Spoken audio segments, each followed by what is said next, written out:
Hardly any drivetrain technology has defined Audi so considerably. I simply like the idea of developing a vision for a car in a form that didn't yet exist at that time, and to show the world that we could do it better. The all-wheel drive idea made automotive history for Audi. To learn more about the birth of quattro technology, we travel to Hamelin in the German state of Lower Saxony. Here, in a small industrial town, lives the man who 35 years ago was head of pre-development at Audi and the originator of quattro drive technology. In Ingolstadt, the head of chassis development comes to Walter Tresser and raves about the great handling of a VW Iltis, an off-road vehicle.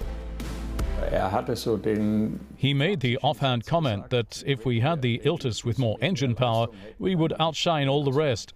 That was his vision, to have an Iltis that would have superior driving characteristics in snow.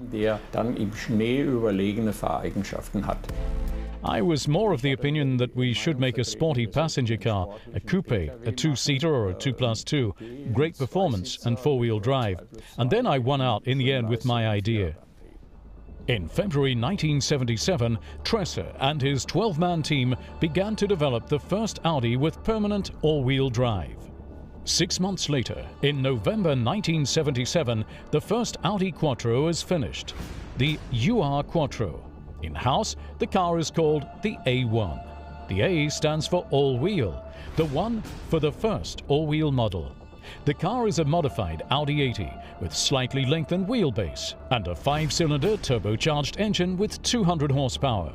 Walter Tresser and his colleagues clock up lots of test drive kilometers before presenting the new driveline technology to Ferdinand Piëch, the chief technical executive with overall responsibility for the project. Piëch was behind the wheel at one of our first prototypes, and when the car came to a stop at the Turascher Hohe mountain pass, local people were there fitting snow chains. And then, while assembling the snow chains, the locals kept glancing at the Quattro with its summer tires with expressions of pity on their faces.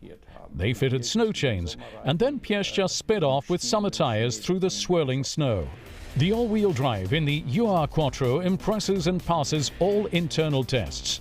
Now, all that remains is to choose a name for the new drivetrain. I tried the whole time to find a name that was not just a name, but more a type of classification. And then we came up with Quattro with 2 T's and an R that rolled off the tongue much better. But the Audi marketing department in Wolfsburg was pushing for the name Karat. Before that, I had heard about this perfume from 4711, a simple cologne for women. When the name Karat was presented in this meeting, I said, surely you don't want to name this beautiful car after an ordinary woman's cologne. I showed them the bottle. That didn't make me any friends, but in the end it helped make sure that Quattro won out.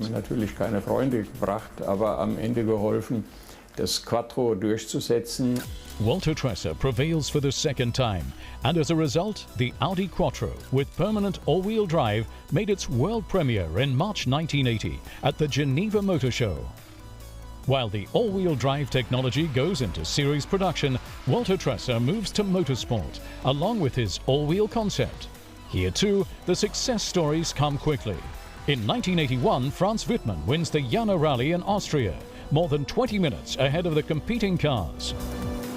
This lead and this appearance was all it took to focus the attention of the entire rally world on Quattro and on the four-wheel concept. Today, there's not a single rally car without all-wheel drive.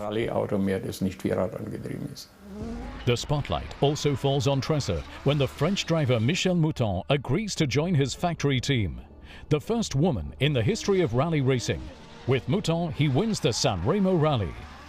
From a technological standpoint, the Audi with all-wheel drive is at least 2 years ahead of the competition. And in 1984, it attracts the rally racing legend Walter Röhrl to the Audi factory team. Everyone wants to drive the most successful car in rally racing history and score victories with the Quattro technology. After amassing over 20 wins, Audi withdraw from rally racing in 1986. By then, Walter Tresser had also departed, leaving Audi to start his own business. Today, he runs a small fan club where he's gathered memories and vehicles from his career. Walter Tresser had an idea that enabled him to redefine Audi drive technology, and it's still decisively shaping driving dynamics today.